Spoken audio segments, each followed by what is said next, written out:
Esta tarde y estamos en el capítulo 13 del libro de los Hechos de los Apóstoles.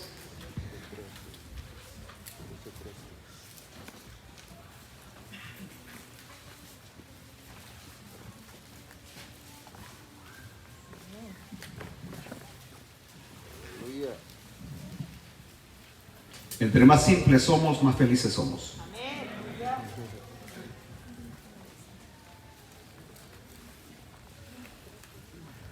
Capítulo 13, y estamos en el versículo 13.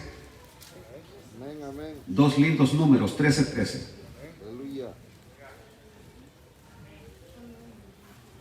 Habiendo zarpado de Pafos, Pablo y sus compañeros arribaron a Perge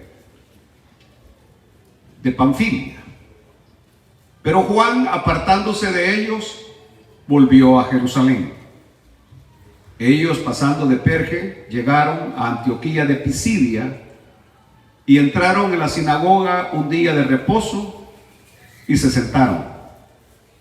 Y después de la lectura de la ley y de los profetas, los principales de la sinagoga mandaron a decirles: varones hermanos, si tenéis alguna palabra de exhortación para el pueblo, hablad.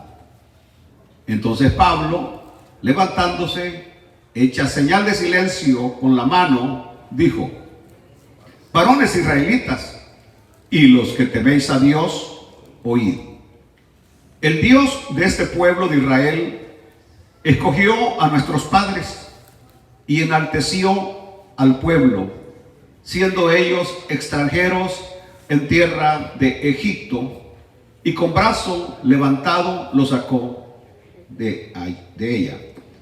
Y por un tiempo, como de 40 años, lo soportó en el desierto. Y habiendo destruido 7 naciones en la tierra de Canaán, les dio en herencia su territorio. Después, como por 450 años, les dio jueces hasta el profeta Samuel. Luego pidieron rey, y Dios les dio a Saúl, hijo de Cis, varón de la tribu de Benjamín, por 40 años. Pablo está haciendo un despliegue de conocimiento de historia único, que los dejó a aquellos con la boca más abierta de la que la tenían.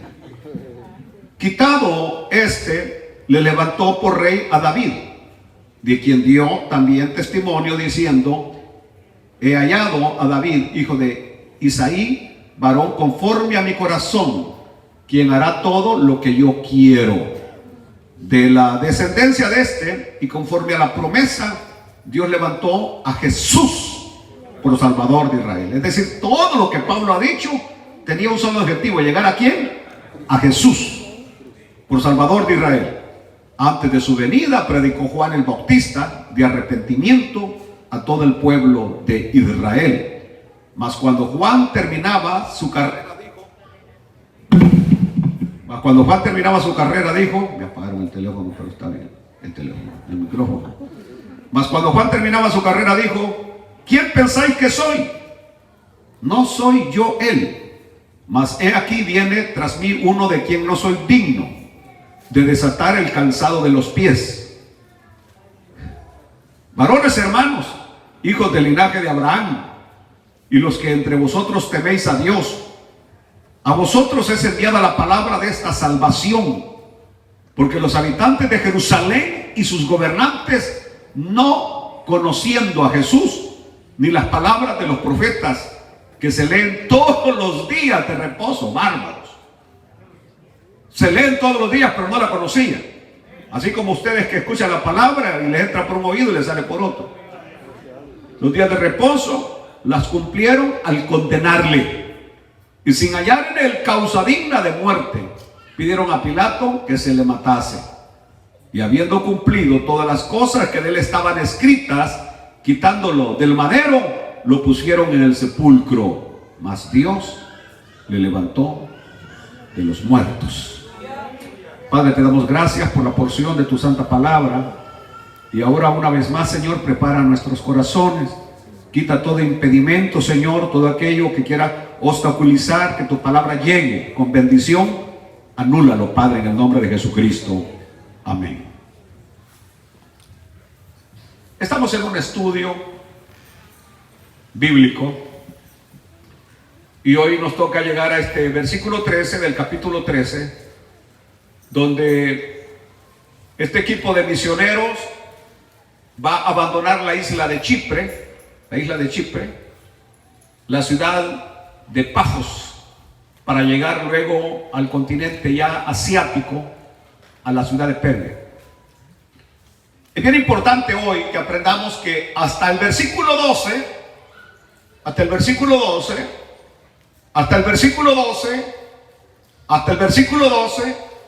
al grupo se le conocía como Bernabé y Saulo. Hasta ese momento el líder era Bernabé, hasta ese momento. Pero ya en el versículo 13 hay un cambio, y ahora el grupo misionero es descrito como Pablo y sus compañeros. Esto se produjo debido al encuentro que hubo ahí con el gobernador Sergio Paulo, que tenía como consejero a un grandísimo hijo del diablo llamado Barjesús, al cual Lucas se negó a llamarlo Barjesús, que significa hijo de Jesús, y le llamó por un nombre despectivo Elimas. Y que como este semejante engendro del infierno se estaba oponiendo a que la palabra le llegara al gobernador, a Sergio Paulo, vino en ese momento cuando Bernabé se quedó con los brazos cruzados. Bernabé no hacía nada. Bernabé era el líder. Escúchame lo que estoy diciendo. Y Saulo esperaba que Bernabé hiciera algo, que lo amarrara, y si no lo amarraba, que le diera un trompón para que se callara. Y como Bernabé no hacía nada, entonces viene, esto es lo lindo de un líder, el líder que es nato, el líder que nace ya con ese liderazgo, con esa personalidad. Cuando ve que su compañero, que ese líder, no hace nada, él se levanta. ¿Y cómo fue que le dijo? Oh, lleno de todo engaño y de toda maldad, hijo del diablo, enemigo de toda justicia, no cesarás de trastornar los caminos rectos del Señor. Ahora pues, he aquí la mano del Señor está contra ti, y serás ciego y no verás el sol por algún tiempo. Y en ese momento quedó ciego. Este milagro produjo que Sergio Paulo quedara sorprendido por el milagro de juicio que acaba de ocurrir, y termina creyendo en el Señor Jesucristo. Alaben a Dios, hermanos. Termina creyendo en el Señor Jesucristo. Por eso ahora, cuando ya llegamos al capítulo, a este versículo 13, ya ahora el grupo ya no es Bernabé. En otras palabras, Bernabé perdió su liderazgo. Perdió el ser el líder del grupo por haber quedado con los brazos cruzados cuando tenía que actuar. Porque el líder debe saber cuándo actuar, cómo actuar y dónde actuar. Es el primero que tiene que sacar el pecho, el líder. Y como Bernabé no lo hizo, ahora Bernabé está relegado. Y ahora el grupo se llama Pablo y sus compañeros. Cuando llegamos aquí, es bien importante que entendamos lo que viene, porque esto va a traer efecto. Porque Juan Marcos, que los acompaña, el muchacho riquillo que los acompaña, hijo de su mamá. Sí, porque era hijo de su mamá, ¿no? Entonces, y en la casa de ella se reunía la iglesia. La señora era una señora muy prominente en la iglesia primitiva, tenía influencia en la iglesia primitiva. Y escuchen bien lo que estoy diciendo, porque Juan Marcos había sido testigo de los milagros del Señor. Juan Marcos había visto a mi Señor Jesucristo llegar a la casa de ellos por muchas ocasiones. Es decir, era un testigo ocular de las cosas maravillosas que el Señor hacía. Mas, sin embargo, en este momento, y a mí me encanta Lucas cómo escribe, me encanta, me fascina cómo escribe, porque simplemente dice, pero Juan, apartándose de ellos, volvió a Jerusalén. Juan, apartándose de ellos, volvió a Jerusalén. El médico, amado, no dice por qué, no da explicaciones, no quiere poner en mal predicado a Juan. Hubiera podido decirlo, porque más adelante se nos habla de manera específica que los abandonó, que los dejó. Más adelante la Biblia nos va a hablar de eso. Pero Lucas hoy no ahonda en el tema para dejar mal parado a Juan, sino que simplemente dice, Juan, apartándose de ellos. Y oiga la palabra que usa, apartándose. No dice los abandonó, no dice fue cobarde, no dice fue débil. No, simplemente apartándose de ellos, volvió a Jerusalén. Ahora uno puede especular los motivos por los cuales probablemente Juan Marcos haya abandonado al equipo misionero. Que debemos darle gracias a Dios que en ese momento ni Pablo ni Bernabé se desanimaron. ¿Qué hubiese sido de la iglesia? ¿Qué hubiese sido de nosotros si en ese momento, ok, vaya, pues ya Juan ya no quiere más, pues regresémonos para Jerusalén? Ahí se terminaba la obra misionera, ahí terminaba el capítulo del evangelio por todo el mundo. Pero gracias a Dios que ahora quiero que escuchen esto, por favor, porque esto en este momento lo estoy sintiendo de parte del Señor. ¿Qué hubiese pasado si en ese momento todavía Bernabé hubiera sido el líder? ¿Pueden ustedes pensar si en ese momento Bernabé todavía hubiese sido el líder del grupo? ¿Qué hubiese pasado cuando su sobrino Juan Marcos decide regresar a Jerusalén? ¿No creen ustedes que también Bernabé dijo, ¿sabes qué? Yo no puedo dejar que mi sobrino se vaya solo. Yo no puedo permitirlo. Es decir, el riesgo de que se regrese solo hasta Jerusalén, volver a agarrar un barco y luego regresar o irse por tierra es un camino peligroso. No lo voy a dejar. Su mamá lo dejó venir porque me lo confió a mí, que soy su tío. Pero como en ese momento Bernabé era guiado por el Espíritu de Dios y el líder que está al frente se llama Pablo, Bernabé se mantuvo firme en la obra misionera. Ahora, ¿qué le ocurrió a Juan Marcos? Algunos hablan de nostalgia. Así que se sintió como nostálgico, que se sintió nostálgico. Algunos hablan de eso, que sintió nostalgia. Es decir, empezó a sentir lejos de casa, así como cuando ustedes recién llegaron a Estados Unidos. ¿Se acuerdan ustedes de las lloraderas que les agarraba cuando se acordaban del rancho, que se acordaban de su familia? ¿Se acuerdan ustedes? ¿Se acuerdan o no se acuerdan? Que pegaban unas chilladas y se ponían todos tristes, todos nostálgicos, porque pensar que los separan 3,000 y pico de kilómetros de distancia de Guatemala, de El Salvador, y que en este momento estuviera allá en el patio, anduviera en el caballo, el perro que dejó, y los otros que dejaron novia, peor todavía. A saber si ya consiguió otro, a saber si al Alfredo ya le cayó como novio. Es decir, nostálgicos. Así que algunos piensan que lo que le dio a Juan Marcos fue nostalgia.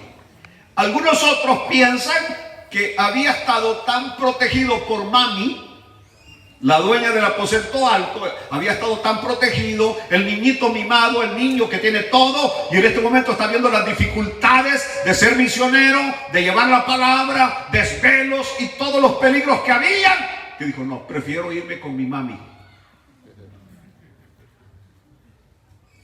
Aleluya. Así como algunos que se casan, ¿no? Y el primer problema que tienen, mami, me está pegando. Y se van corriendo donde mami. Y porque padecen de mamitis. Se casan y se quedan viviendo en la misma casa con mami. Para que mami los defienda. Aleluya. Aleluya. No salen de la casa, ahí se quieren quedar. bajo la sombra. Bajo la sombra de mami. Aleluya. Por eso ese hogar nunca va a salir adelante.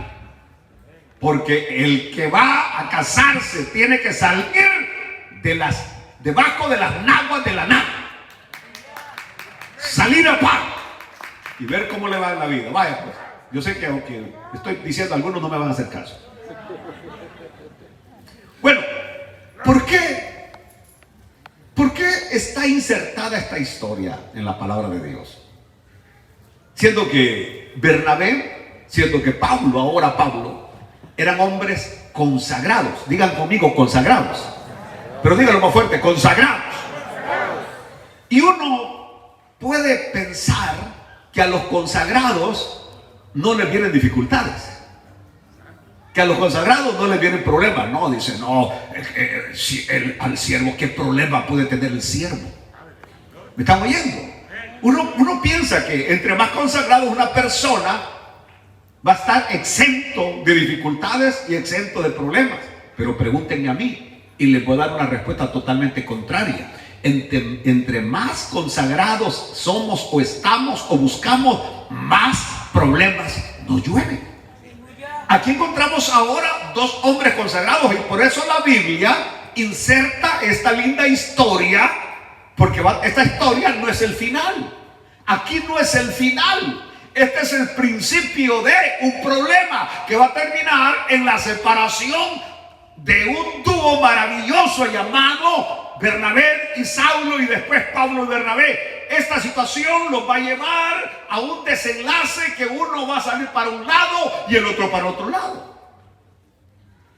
Entendiéndose que aunque sean hombres consagrados, siempre van a tener problemas y dificultades. ¿Me están oyendo? Siempre van a haber problemas y dificultades. No debe extrañarnos. El otro aspecto que vamos a aprender es que nunca, cuando veamos que alguien se queda en el camino del Señor, que algo sucede en la vida de esa persona, que se queda, se aparta, nunca lo juzguemos. No arranquemos con la primera, porque Dios tiene un proceso de formación. Cuando iniciamos como niños, y es a través de todas esas circunstancias que Dios nos hace crecer y Dios nos hace madurar hasta que llegamos a la estatura, a la medida del hombre que quiere que seamos. Aleluya, aleluya. Bueno, no voy a ahondar más en esto, pero quiero pasar hoy al sermón de Pablo. El sermón de Pablo que va a predicar en Antioquía de Pisidia. Y no se les olvide este término, porque recuérdense que Pablo salió de Antioquía. El punto de partida de Pablo fue Antioquía, pero no es la misma Antioquía. Pablo sale de Antioquía con Bernabé, y esa Antioquía se llama Antioquía de Siria. Antioquía de Siria. De allí sale el apóstol que va para el puerto de Salamina, y de allí sale en barco hasta Chipre, y de Chipre ahora llega por el lado de arriba, por la costa de lo que es Turquía, hoy lo que es Turquía, y ahí va a desembarcar a Antioquía de Pisidia, una tremenda ciudad, Antioquía de Pisidia. Así que bien importante que vayamos aprendiendo Biblia para que no nos confundamos, porque cualquiera puede pensar, bueno, salió de Antioquía, ahora regresó otra vez a su ciudad. Cuidado. Es otra Antioquía a donde llega. Bueno, lo que resalta aquí es que ahora vamos a escuchar el primer sermón del apóstol Pablo. Y yo hubiera querido preguntarles a ustedes, ¿cuántos de ustedes hubieran querido oír predicar a Pablo? Ustedes lo hubieran querido oír. Ahí está el sermón de él. Ahí está. Solo de ponerle una buena voz de hombre, y ahí está el sermón de Pablo. Y a mí me encantan las estrategias, porque en esto de llevar el evangelio, deben haber estrategias. La manera como vamos a llegar a la gente, escuché de un hermano pastor en El Salvador, que lo mandaron a predicar. No voy a decir el nombre del lugar, pero sí lo sé, me acuerdo, que lo mandaron y ahí no había manera de que el evangelio entrara. No había forma de que el evangelio entrara. Es decir, el lugar estaba cerrado al evangelio. Cerrado al evangelio.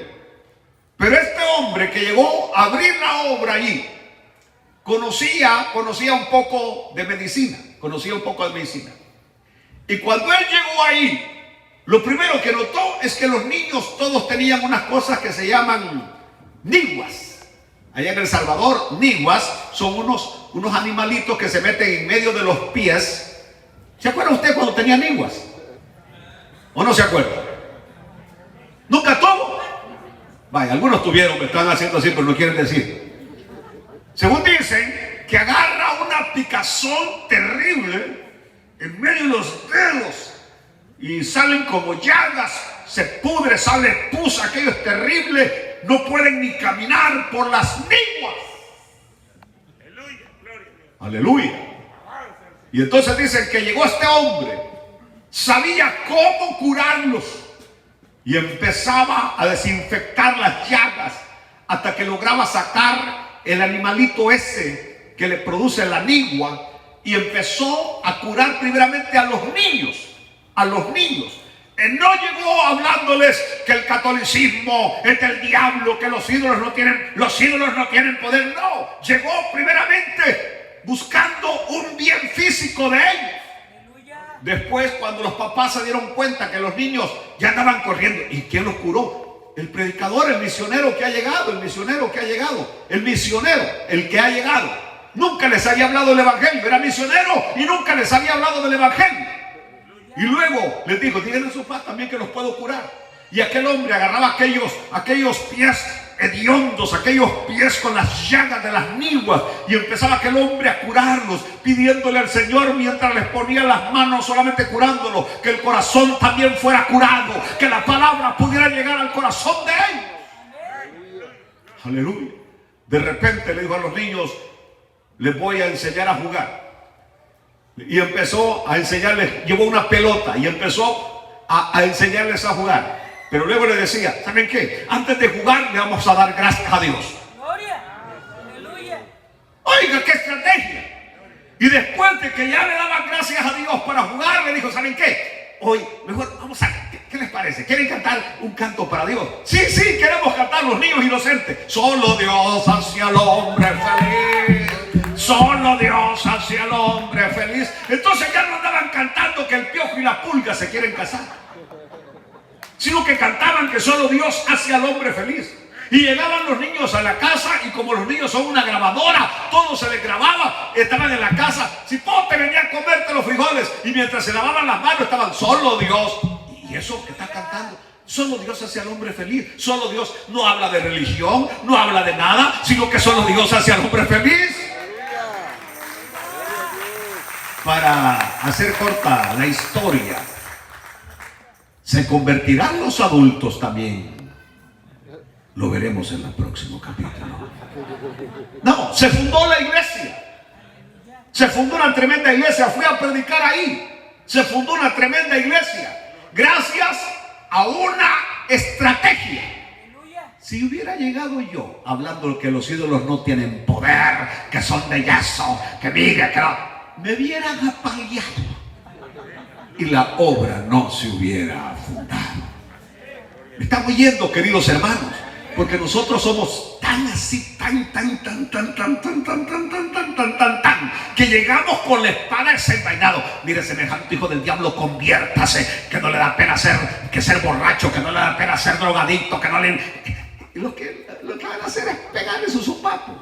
Y bien merecido lo tiene por no tener sabiduría. Pablo usaba una estrategia, y esta la vamos a ver en todos sus viajes misioneros. A cualquier ciudad que llegaba, lo primero que hacía, como él era judío, era ir a una sinagoga el día de reposo.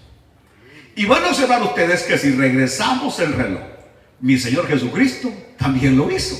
El Señor iba a las sinagogas el día de reposo, llegaba una mujer con una gran joroba y ahí el Señor la sanaba. Llegó otro con la mano seca, ahí el Señor se la sanaba. Es decir, el Señor usó las sinagogas para de ahí hacer milagros y hablar su mensaje poderoso de salvación.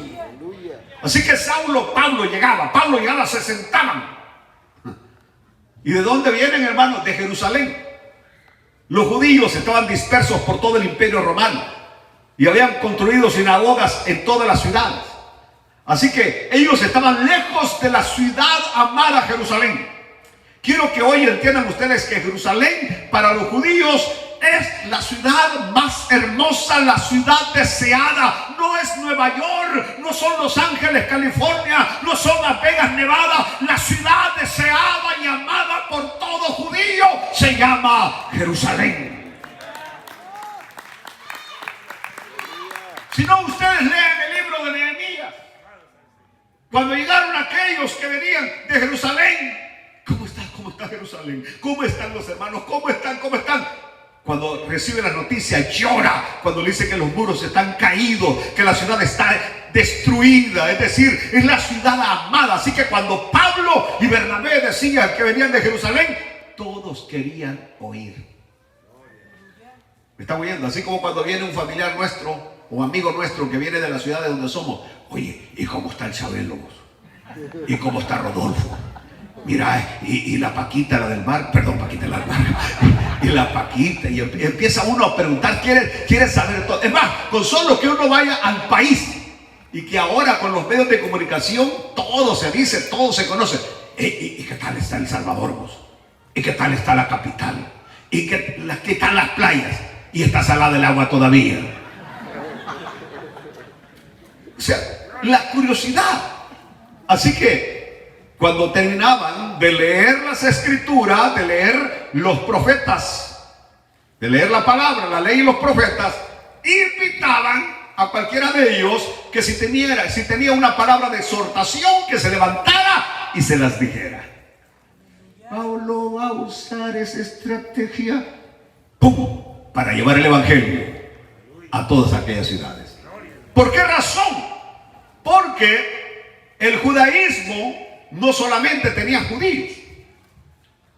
En las sinagogas no solamente se reunían judíos, sino que había muchos gentiles que habían abrazado el judaísmo, que amaban el judaísmo, eran prosélitos, eran gentiles que habían abrazado el judaísmo. Y estos gentiles tenían amigos que eran todavía paganos, que adoraban a Júpiter, que adoraban a Poseidón, a Marte, a Atenea, a Minerva, a todos los dioses romanos. Y esto se volvió una cadena. Así como este mentado virus horrible que se propaga por cadena. Y a usted que lo contagió fulano de tal, y a fulano de tal, fulana de tal, y a fulana de tal, el amante que tenía.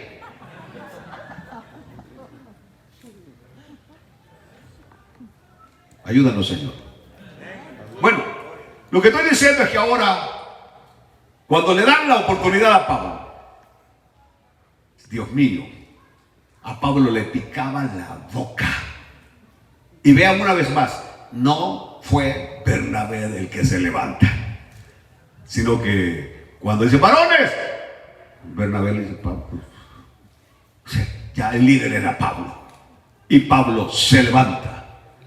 Y como todo hombre que ha cursado la escuela que Pablo había cursado, Pablo era un maestro, Pablo era un rabí. Solo un rabí podía ser señal de silencio. Solo uno de ellos podía levantar la mano y pedir silencio. En otras palabras, desde que Pablo levanta la mano y les hace, dijeron, no tenemos cualquier cosa en este momento aquí parado. Tenemos a un maestro de la ley. Tenemos a alguien que conoce la palabra. La vega Dios conoce. Tenemos a alguien que conoce la palabra.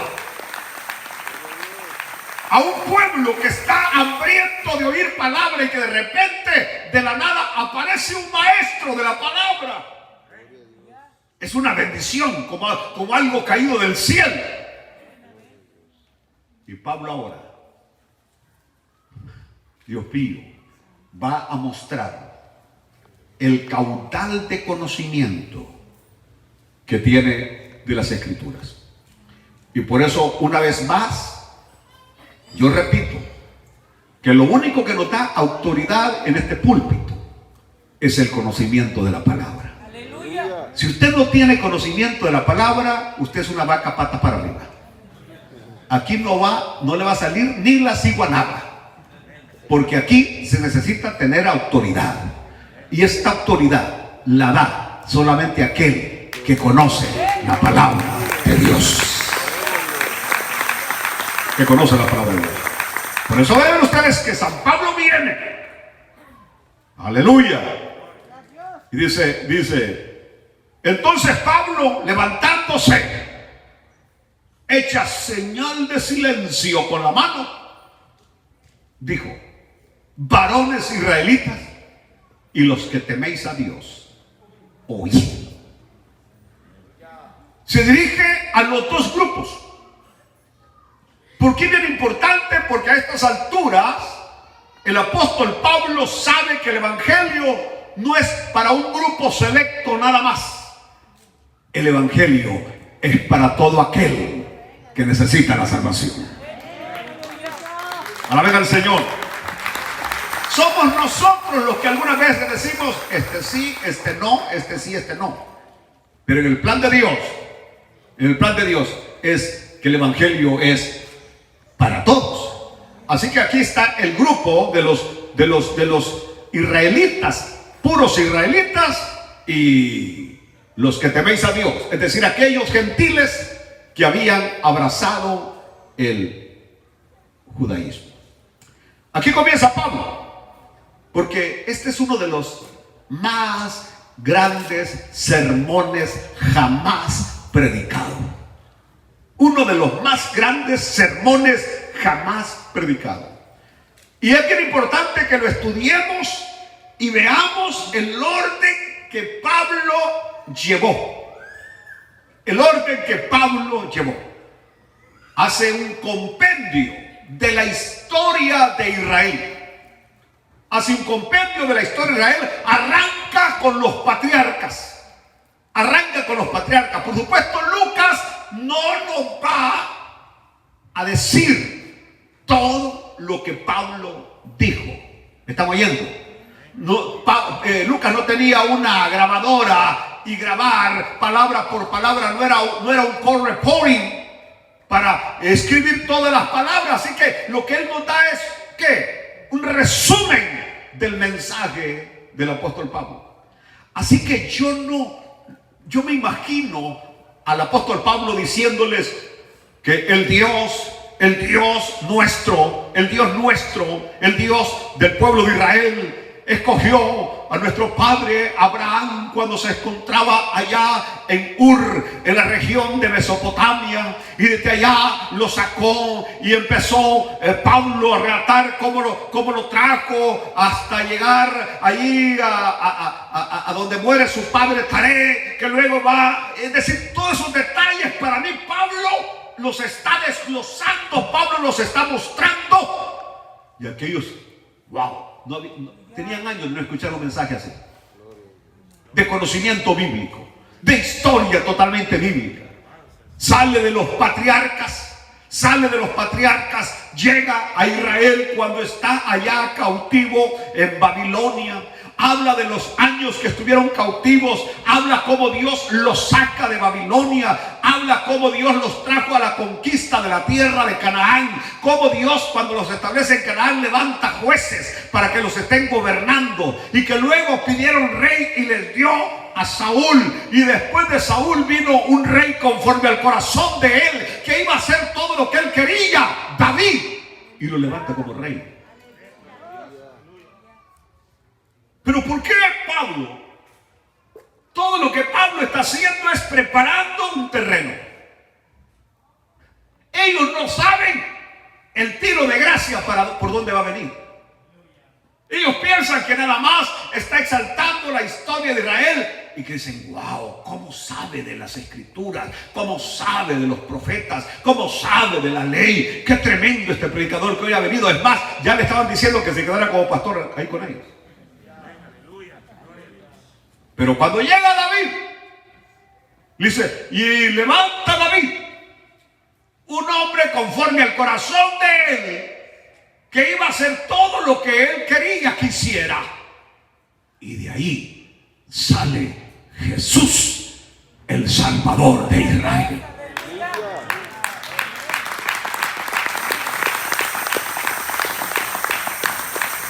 ¿Sabe qué estableció Pablo?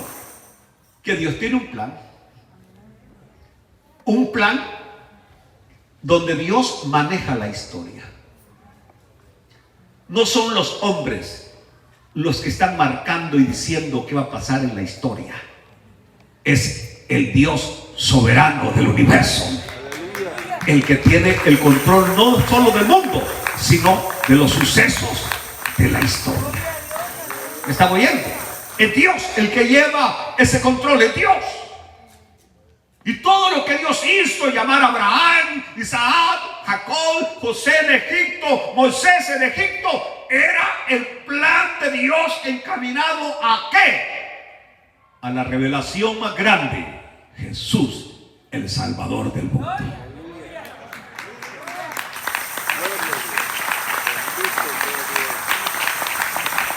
Entonces, ¿qué quiere decir? Le toma a Dios por sorpresa que un hombre de alineamiento izquierdista socialista, enemigo de Dios y enemigo de la Biblia, ahora va a ser el presidente de Estados Unidos. Para nada. Para nada. Al contrario, allá en el cielo hay celebración, porque una vez más se está cumpliendo lo que Dios quiere que se cumpla. ¿Estamos oyendo? No. Yo no estoy ni enojado ni molesto porque el señor demócrata haya ganado. Yo alabo a Dios y danzo en el espíritu y le doy gracias a Dios, porque la palabra tiene que cumplirse. Aleluya, aleluya. Por eso hoy que ya anunciaron, ¿por qué todos estos 4 años estuvieron callados los transgéneros? Y ahora acaban de hablar que van a abrir su primera iglesia transgénero. Y porque ellos saben que esas operaciones que ellos se hacen se pagan con nuestros impuestos. Ahora ya lo va a hacer Obama, ahora va a ser Biden Care. Y ahí vamos a pagar nosotros. Pues digo ustedes, yo no. Ni usted tampoco. Yo no voy a agarrar ese seguro. No, que se vayan al diablo. Pero todos estos 4 años calladitos, ni pío decían. Hoy apenas, ya están saliendo todo, las banderas multicolores, ya en los carros de nuevo, toda la propaganda. Y el primer anuncio, la primera iglesia transgénero. Levanten todas las iglesias que quieran, pero el Señor conoce a los que son suyos.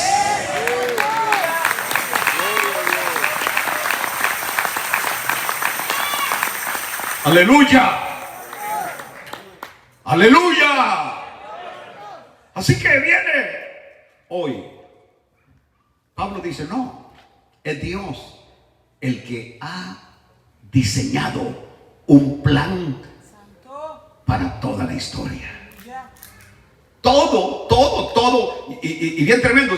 Mire, ustedes todos los días de reposo leen las escrituras, leen la profecía, y no se dan cuenta que ante sus ojos se están cumpliendo, le dice Pablo a los judíos, se están cumpliendo las profecías y ustedes ni cuenta se dan.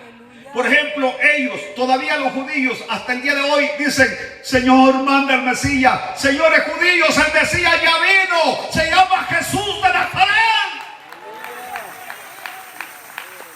Y ellos hasta el día de hoy hablan: el Mesías, ojalá que venga la próxima Pascua, ojalá que el Mesías venga, ojalá que el Mesías, porque tienen los ojos cerrados. Aleluya, y el Mesías ya vino. Es decir, la escritura se cumplió y ellos ni cuenta se dieron que la escritura se cumplió. hoy más que nunca las escrituras se están cumpliendo cada día, cada semana, cada segundo. Las escrituras se están cumpliendo y muchos cristianos ni se dan cuenta porque están metidos en otras cosas, que las profecías se están cumpliendo. Y la más grande profecía de que Cristo regresa de nuevo a esta tierra está a punto de cumplirse y muchos ni cuenta se dan. Muchos ni cuenta se dan. Y las profecías se están cumpliendo ante nuestros ojos. ¿Me está oyendo? Bueno, cuando llega Pablo acá, porque tengo que terminar este mensaje, tenemos que irnos, menciona a un personaje que en ese momento medio mundo hablaba de él todavía: Juan el Bautista. Porque Juan el Bautista aparece en el escenario 400 años después de que había aparecido el último profeta. ¿El profeta qué? Malaquías. Profeta Malaquías. Y de ahí van a transcurrir 400 years donde no hubo profeta. El pueblo de Israel, que siempre era orientado por los profetas, de repente, simplemente, ¡pum!, hay silencio. Se le llama el período intertestamentario. Malaquías, el último libro del Antiguo Testamento. Y por 400 años no hay palabra profética. Por 400 años no hay profeta. No hay palabra. Aleluya.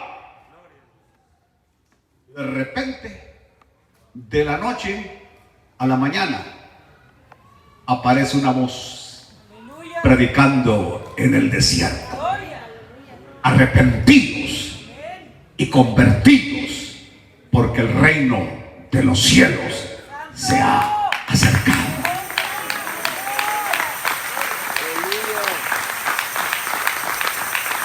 Y ustedes conocen la historia que Israel se volcó al Jordán, donde se encontraba el profeta Juan el Bautista, del cual el Señor dijo que entre los nacidos de mujer nadie más grande que Juan el Bautista. Entre los nacidos de mujer, nadie más grande que Juan el Bautista. ¿Qué saliste a saber al desierto? Fueron las palabras del Señor, hablando de la grandeza del ministerio de Juan el Bautista. Y la gente venía, y los fariseos venían, y los grandes venían, y el pueblo venía a ser bautizado por Juan el Bautista. Otra vez tienen palabra, otra vez tienen profeta.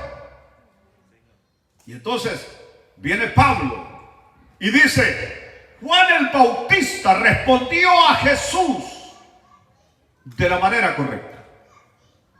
Juan el Bautista preparó los corazones de otros para Jesús de Nazaret. Y vio a Jesús como lo que realmente Jesús era. No era solamente un hombre, no era solamente un maestro, no era solamente un profeta, era el Hijo de Dios en persona, caminando en la tierra. Habla de que era el Señor, de que Jesús era el Señor, de que Jesús era Dios.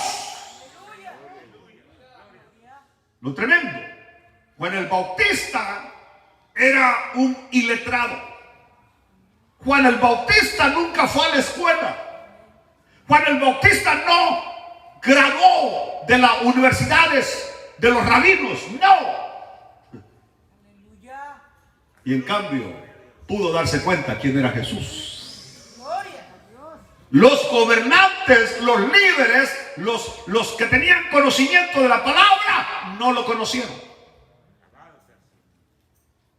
Y dice Pablo que Juan el Bautista dijo las palabras: que no era digno ni de desatar las sandalias del maestro, la correa de las sandalias. En aquel tiempo todos los maestros tenían discípulos y se esperaba que los discípulos hicieran varias cosas para su maestro. Era parte, pero los rabinos establecieron un límite de qué cosas el discípulo podía hacer por su maestro y qué cosas no podía hacer por su maestro. Y entre las cosas que ellos prohibieron en los límites era que un discípulo, un maestro, no le podía pedir al discípulo que le desatara las sandalias. No podía. ¿Por qué razón? Porque era algo demasiado degradante, algo demasiado humillante. Así que podía pedirle: anda a traerme agua, anda a traerme comida, anda a traerme cualquier cosa, pero no pedirle, porque eso que se tirara al suelo a desatarle las correas era algo demasiado humillante y degradante. Por eso cuando Juan el Bautista dijo las palabras: del cual no soy ni digno de desatar la correa de sus sandalias, está diciendo Juan: Dios mío, si tan solo pudiera tener el privilegio de tocarle la correa de las sandalias, sería algo que quisiera que le tomaran todas las fotos y las subieran a Facebook, cuando le estoy desatando las correas de las sandalias al maestro de maestros. Aleluya.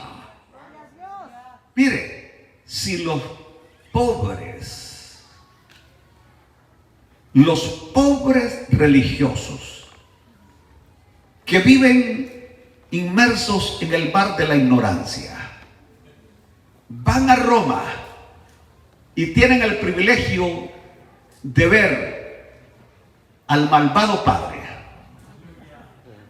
y cuando van ahí a besar el anillo, quiere que toma el teléfono, no vayas a perder ese momento, ¡pah!, para tener el momento que le besan la mano, el anillo que tiene la mano el malvado padre.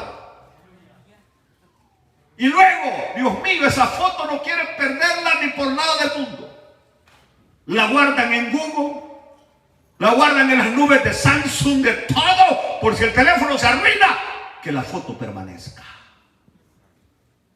Dijo Juan: yo como hubiera querido tener el privilegio de desatarle las correas de sus sandalias, pero no soy digno. Y el Señor dijo: entre los nacidos de mujer, nadie más grande que Juan el Bautista.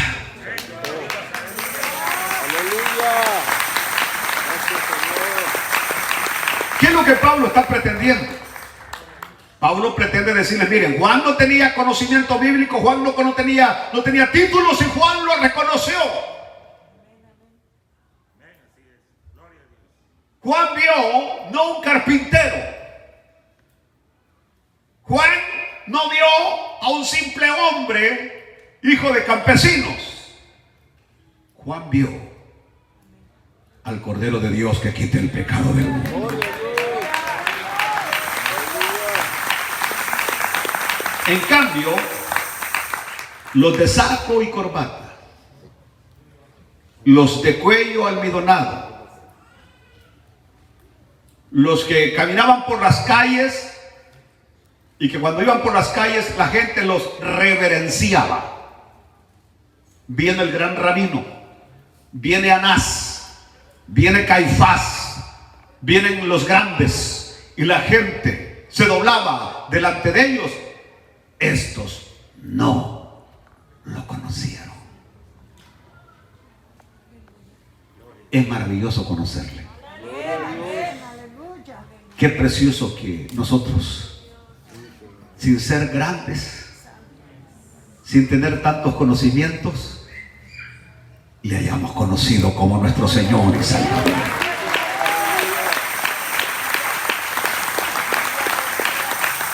Por eso Él dijo, solamente vienen a mí, solamente a los que el Padre quiere revelárseles. Si el Padre no revela al Hijo, nosotros estamos perdidos. Esto es maravilloso. ¿Y qué dice Pablo? Terminaron entregándolo en manos de Poncio Pilato, para que Poncio Pilato lo ejecutara, porque no sabía que la perla de gran precio, el gran tesoro, estaba en medio de ellos. Y ahora viene Pablo y agrega, y lo colgaron, y no dicen una cruz, Pablo. Y ahí donde los testigos de Jehová se pierden más de lo perdido que están. Porque dicen ellos, amén, no fue crucificado en una cruz, están equivocados, fue en un madero. No. Lo que pasa es que ellos no saben el objetivo de Pablo cuando usted está usando la palabra madero. Pablo lo hace a propósito. En otras porciones él usa la palabra cruz, pero aquí a propósito usa la palabra madero. Porque de acuerdo a Deuteronomio, maldito, Deuteronomio 21, 22 y 23, capítulo 21, versículo 22 y 23, maldito el que era colgado en un madero. Así que San Pablo lo hace a propósito para luego, tal como lo dice en Gálatas capítulo 3 versículo 13, que Jesús fue maldito para que nosotros pudiéramos ser benditos.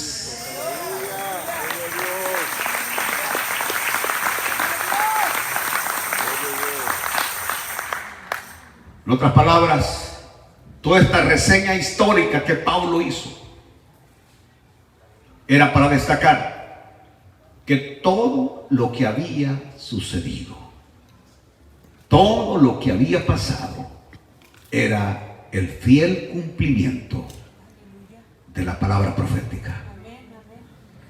Y quiero que ustedes y yo entendamos hoy que todo lo que pasa es el cumplimiento de la profecía. Alaben a Dios, el cumplimiento de la profecía.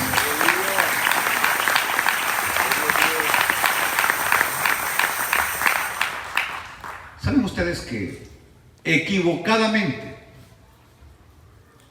creo que hasta yo caí en esa desfachatez que en algún momento prediqué, que antes de la venida del Señor vendría un tremendo avivamiento?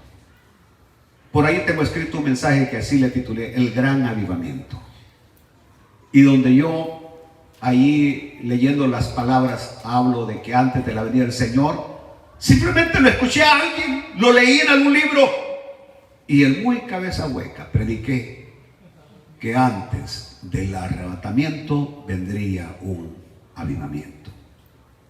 Creo que el hermano Gille, aún el gran anciano de Dios, predicaba lo mismo, de que iba a venir un tremendo avivamiento. Yo no veo un avivamiento. Yo veo las iglesias que poco a poco quedarán más vacías, más almas se van a apartar, se irán apartando, y la fe de muchos se estará enfriando. Eso es el panorama que yo veo. Por eso, benditos aquellos que cuando su Señor venga los encuentre todavía que tienen fe, y que lo encuentra todavía adorando y alabando a su nombre. Estos años atrás las iglesias buscaban lugares más amplios para congregarse, porque los lugares ya eran insuficientes. Lo que veremos en el futuro será lo contrario. Iglesias empezarán a vender sus lugares grandes, empezar a buscar lugares que estén al alcance de ellos para poder salir adelante con sus compromisos económicos. Eso es lo que viene. Eso es lo que va a pasar. Por eso, bienaventurados aquellos que en medio de toda esta crisis guarden la fe. Póngase de pie, por favor. Vamos a dejar que Dios lo levantó de los muertos para el siguiente mensaje, porque el mensaje de Pablo era así. Hablaban de la historia de Israel, hablaban del ministerio de Jesucristo, la muerte. En cada mensaje se hablaba de la muerte, se hablaba de la cruz, pero nunca dejaban a Cristo en la cruz. No, en cada mensaje lo dejaban sentado a la diestra del Padre, listo para regresar de nuevo a levantar a su iglesia. Padre, te damos gracias y ahora te pedimos, te suplicamos que tu palabra la llevemos a nuestros corazones, que puedas guardarnos en tu perfecta paz, Señor, en medio de todas las dificultades que nos rodean, que permanezcamos firmes y que tú seas nuestro único líder y que tú seas nuestra única esperanza, nuestro único Mesías y la única respuesta a todas nuestras necesidades. Amén.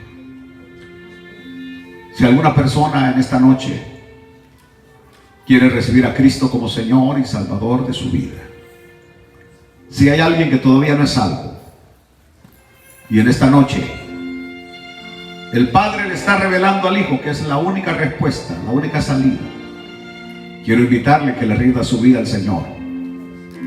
¿Hay alguien en esta noche que le quiere rendir su vida a Jesucristo? ¿Hay alguna persona que le quiera rendir su vida al Señor? ¿Hay alguien? ¿Hay alguien? Estamos terminando. Bueno, vamos a despedirnos. Que el Señor nos lleve con paz, que nos guarde en sus santas manos. Que Dios me los bendiga y que Dios me los guarde. Amén. Bendiciones a todos.